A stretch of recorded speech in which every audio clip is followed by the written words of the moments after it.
Welcome to the Operation Game Night podcast from the fog-soaked graveyards of forgotten game nights, where meeples arise from their boxes and dice rattle on their own.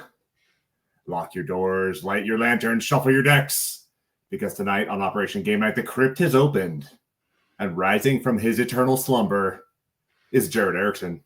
How you doing, Jared? I was bogged down by 5 milli chains that held me back from the podcast. Is that the only thing that keeps pharaohs in their coffins, in their sarcophagi? Is all their gold? That's right. Yep, that's me. And if you, for the listeners, if you can hear a gentle clanging, that is not the 5 milli. That is my little dog Juno, who is at my toes, eating away. And I am relegated to the dining room today to try and not wake up my daughter. So good plan. That's the plan. We're going over the fence. Let's do it. We have not I'm been excited over the about fence in a tonight. minute. No, I feel like I don't even know who you are. It has been, it's only been like 4 weeks since we were in Vegas. Holy smokes, has it really been 4 weeks already? Wow. Time has flown by. But what's the big nuggets? What have you been up to since I seen you last? Well, lots of stuff. Just been enjoying fall here in Alabama, where it's still 90 degrees. Oh my God. So very sweaty fall. No flannels and corduroy for us over here in Alabama. The leaves are changing though, right? A little bit. The grass is dying. Does that mean it's fall? Yeah. Went to a pumpkin patch. Made a appearance on Gamesy Moss podcast with Vic. Yes. Where I talked spooky video games. Yeah, AI-enabled video games? What? AI-enabled. Oh, yes. They're like the AI learns your habits and makes it even more spooky. So not AI in the traditional sense, not like large language model AI. This is like a system that is designed to learn how you play. Okay. It's adaptive program. Yeah. Smart computer. Yeah. What else have we done? I botched a homemade pizza night, and I felt like I let you down. Botched it real hard. Did you get an uni? I did not get an uni, but we tried I have a pizza stone, and I tried it in the oven, and man, it just was a mess. It's stuck everywhere. And did you try to launch it onto the hot pizza stone, or what was the sticking point here? Well, the sticking point was the bottom of the crust getting stuck to the pan. Totally boofed it hard. Like, I don't have one of like the giant spatulas. Yeah. To launch the peel. I don't have a peel. So I can't make it separately and then launch it onto a hot stone. I can't place it on a hot stone with my hands. So my best bet is to like preheat that pizza stone and then like set a pan on top of it, or like anyways, the entire pizza stuck to the pan. Like I got the crust up and that was about it. So it was a rough go, but we've been just chugging through school.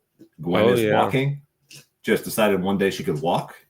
What? So that's a big deal. Yeah. So she just stood up and started tromping around. So we got a mobile baby in the house, and that means you got to protect more of your house, more sharp items, or more things that become sharp. Just more dangerous items. She figured out how cabinets work. So yeah, everything is like gently moving up in elevation in our household. So, well, we'll have to schedule a Skype date for the little ones. Judging by how good we are scheduling our podcast dates, we'll see. She's probably going to be talking by then. But Gemma will love that. But yes. What about you? Tell me, what have you been up to? I've been surviving work. Operation Game Night affected a little bit by government shutdown, but the operations don't stop. That's We right. the mission going for the people. Yep. Uh, but some cool things. I did get to go to the Air Force Academy versus Naval Academy. Oh yeah. It was like a big old frat party. Oh Um, yes. I got to see tons of old friends. It was a good time. I went with Cole. We brought our kids. Gemma Awesome. really loved seeing the football players. Um, I saw Ben Garland and Oh, got to watch the the game. Ben Garland. The Ben Garland of Air Force Academy lore, big boy. Me and Travis like big. Hanging out with big guys. Big We're beefy big guys. boys. Big beefy boys. We're big beefy ourselves. So anytime I get to be around big beefy Air Force Academy people, it really charges the batteries up. He's a That big was dude. Like he's an ex NFL player, and he's still gigantic. He is, but he's also very cut Yeah. up.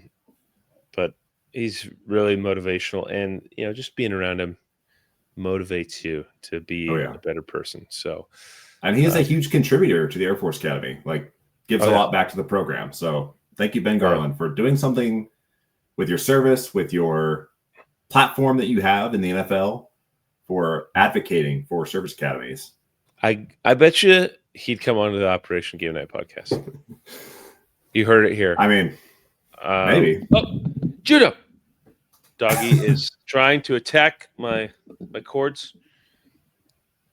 Juno is also a big part of my over the fence because she's crushing it. She's not having as many accidents, which luckily good. she's so tiny that her accidents are like the size of a Tootsie Roll. So, but she's always, keeping us on her toes. She's still learning how to go on walks and stuff. But the main event of my over the fence would be I got to go back up to Pennsylvania.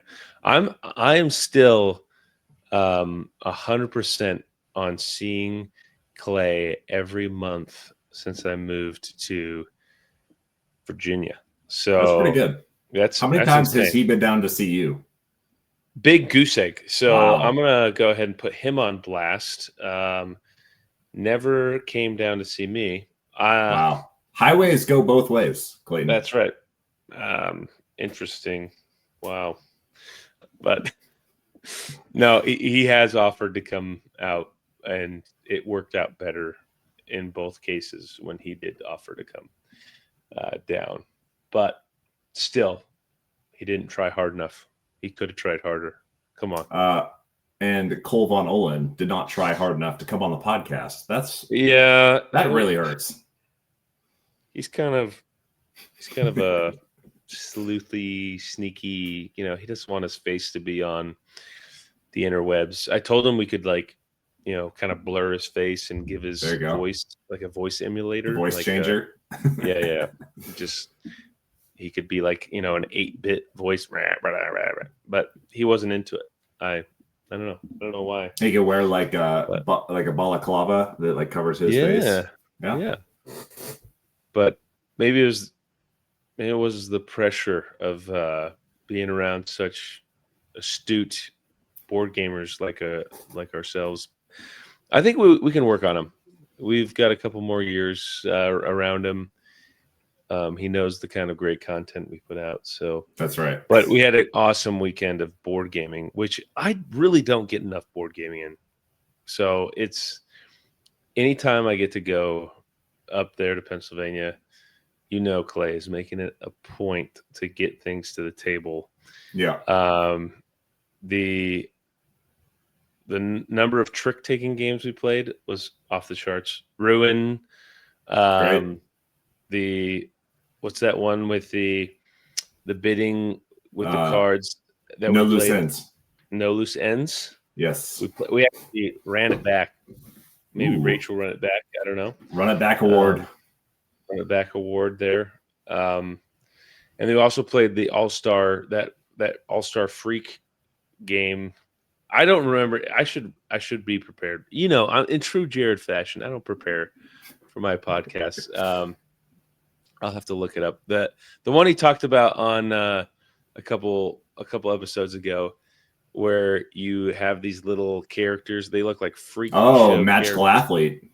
Magical athlete. Yes. Yes. They're racing around this track, and they have special abilities. Everyone looks like they're on meth, and it's a blast. You like, first you think this person's totally going to win, but then the die doesn't lie. You roll the die, it doesn't lie. And freaking Big Bird Long Legs comes out of nowhere and just tromps all over everybody. Everyone's getting tripped over, and before you know it, you got a winner. But no, it was a lot of fun going up there. The kids also just have so much fun just running around and eat good food, and I loved it. So that sounds great. You might have to venture up there sometime. I know. We make our own little board game ranch in Pennsylvania. I like that. I have been kind of reminiscing about our World Series of Board Gaming weekend. And just like, how good is it to get the crew together and get games to the table? It's just, there's nothing like it. It's so good. Well, I just want to try and maybe make a stretch goal here for myself. Okay. Really, I think it's pretty easy for both of you, but set apart my weekend next year to get there when it opens and stay through the potentially ending. I don't know. That seems like a lot, but at least when we like that Thursday through maybe even the Saturday, Sunday, but because just being there around all those games is fun. And then the competition is also, that's great. And the best part is just being with your friends. So if we can just lock in a time where we're all in the same spot around a lot of board games. A huge fan of being at the Bellagio. That is very nice. The fountains, quite nice. That was a lot of fun. I don't know if I did debrief to you about the night after you left. And Clay he had to leave early. I found myself playing a little bit of craps. Video craps, if you will. Okay. So I wasn't being rushed by anybody. I do with like the dice in the tube. Yeah, the dice in the tube. I think you were telling me about it, actually. Yes. And I did play myself some video craps. It was a bit of a wave there. I started with like 150, went down to like 80, but then I ended the night like around like 260, I think. So nice. I think I won back everything else that I lost everywhere else that I was gambling. So great. That's a good weekend in Vegas. I think I did okay. But then I also picked up sports betting because of you. So I don't know how that the jury's still out on that one. I'm glad I could be such a positive influence on my friends. But no, I do also still reminisce about that weekend in Vegas. So next year we're putting it. I mean, I think they've advertised the dates and everything too. Yeah. So I think that you would love Dice Tower West. It's the same vibe, right? The same vibe. Dice Tower West had the vendors. So like much larger gaming section, like all those tables that were out at World Series of Board Gaming would just be filled with people gaming, like filled. Yeah. And then half the convention center, whatever, is vendors that are selling the newest board games and dice and all sorts of paraphernalia. But the vibe is, I was kind of listening back to my episode with Vic when I was on his podcast, the Games and Mouse podcast. And I think it's a little more competitive at World Series of Board Gaming. Like people are there focused on what they're doing. And Yeah. Dice Tower West is like a pickup game. Like it's just play games all weekend, nonstop. And man, it's so much fun. I think you would like that vibe a little better. But I know that you're also a competitor and you wanna go home with a championship ring. So I know. I do like a challenge in my life where Dice Tower West, you might be able to bring the family to, yeah, which I know you guys did in the we past. did. So maybe you make it a two-time a year thing. I like that. I like that. That could Especially because also, next year I will be a quick flight away from ooh, Las Vegas, Colorado Springs, direct to Las ooh, Vegas. So that is a plus. yes, that will be a plus and far more manageable. So Yeah. yeah, well, we'll make it happen. Well, actually, let's just talk to your parents about watching all the kids. Just Oh yeah, put the kids at the grandparents' house. that's right. We're all at the Rio playing board games. Perfect. So Perfect. we'll make it And happen. then we can bring the wives. Kids stay at Yep. grandparents' house. Yep. Wives go out and do Vegas things on their own, and then the boys have boys' night every night playing board games. Yes. I like that. Going to get sushi pizza, if you Oh will. yes. Oh yeah. The Whoa. truffle sushi pizza. Have we debriefed that fully yet? I don't know if that's I mentioned actually it very briefly. okay. What was that place called? Nomakai? Nomakai. Yeah, I think it's called Nomakai. we had a good night. Oh Before yeah. we took old Clayton over to his birthday magic show, we had some just insane. Yeah, we did debrief it now that I'm thinking about it. At the World Series of Board Gaming, right? I think just very briefly, but Yeah. I'm getting flashbacks and man, We'll make it just happen. amazing. We'll Yeah. make it happen. Maybe we can get a couple more friends of the show out there next year. Yeah, for sure.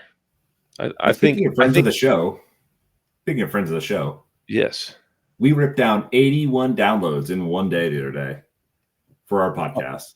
I So if you are mean, listening to this podcast, thank you for listening and thank you for supporting the show. Thank you for sharing the show. Thank you for commenting and interacting with us because we love that stuff. oh yeah. We love it. It's so like satisfying. I had this like swell of pride the other day. I was like, man, we're doing it. We've been going a year plus strong and no signs of slowing. No, it's a hobby that consumes our lives in Yes. multiple ways, but we love it. We love our family and our friends here at the Operation Game Night. I think we've gotten like good feedback too. Who knows? We probably change up what we do every month or so. Who knows what the heck this thing's going to look like?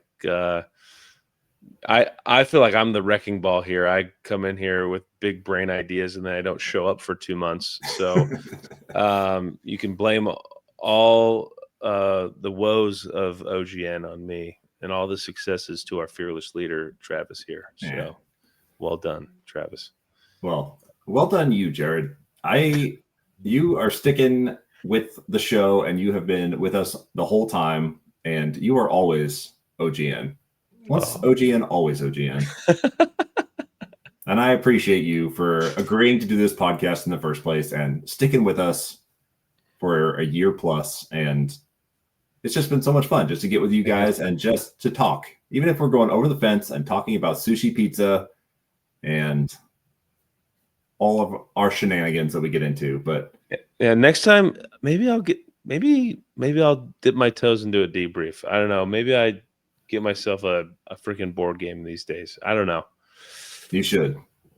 Are there good board game shops around you? I know you've talked that there's a couple near you. Clay gave me a gift certificate to a board game shop, and it has been sitting on my desk since you my got birthday in money. August. It's sitting there.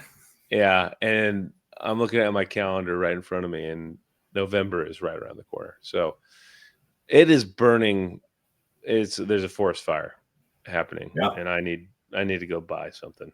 But maybe go pick up Magical Athlete and play it with your family and friends. And when you get together at the holidays, that's a good travel game too. It's like not super chunky. no, yeah. And Except for the you have Big Baby. I don't know. Have you played? Big Baby. Oh, Big Baby's big. Oh, I own the game, and it's burning a hole on my shelf right now because I am itching to play it. So Gemma came up and grabbed Big Baby and just ran away with Big Baby. He was not competing at the time, luckily, but she was very interested in Big Baby. So who isn't? He's double wide. He's a double wide baby. He is massive. You can't get around him. I don't know if you looked at the rule book, but on Big Baby's description, it says he is 30 or she is 30 or something. Like I had to like double, triple read it. I'm like, no, he's not. Big Baby is a baby. Anyways. It's fabulous. Oh man. It's good to see you, Jared. Yeah. It's good to catch up with you. Thanks for going over the fence with me. Absolutely. We did it. We did it. We got you on the podcast. A sign of life. I do exist. Awesome. Well, give Jared some love in the comments. Thanks. Tell him how much you missed him. Tell him what you want him to debrief next. Tell him what he should spend his birthday money on. Oh, that's actually a really good I want to see some comments on the YouTube, comments on the Instagram. Write us a message and tell us what Jared should spend his gift certificate on so that he can get some games played. Thank you. I needed that. Awesome. All right. This has been Operation Game Night. I have been Travis. He has been Jared. He's back from the dead. Signs of life. And we're out.